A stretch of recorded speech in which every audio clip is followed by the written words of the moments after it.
At 5:30, school leaders across the state are looking closely at Governor Rick Snyder's budget plan. They want to know if the plan to help Detroit public schools will mean they lose out on funding they need for their students. 7 Action News reporter Kim Russell went to work to find out exactly where that money is coming from.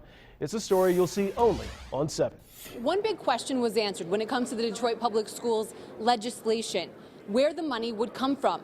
It is a question that could impact every kid in public schools in Michigan.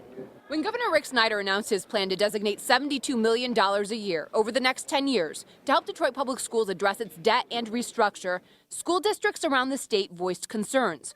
Would this money come out of their budgets? Money technically will come out of the school aid fund, but I'm proposing that we use Michigan tobacco settlement proceeds at the rate of $72 million a year for 10 years to deal with the $515 million deficit and $200 million for additional investment. So what does that mean? I spoke to concerned school leaders and lawmakers who say money from tobacco funds is often used on education.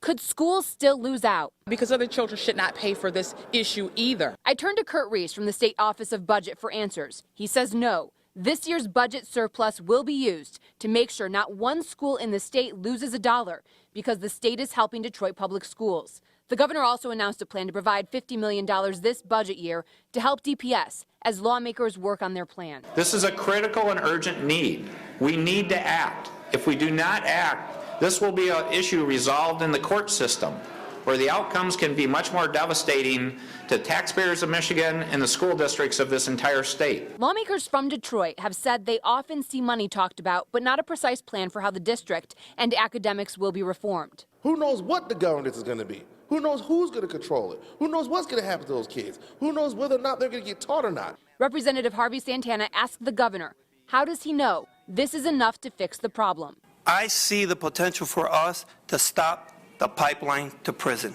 Is this enough money to deal with this issue? This is about the kids.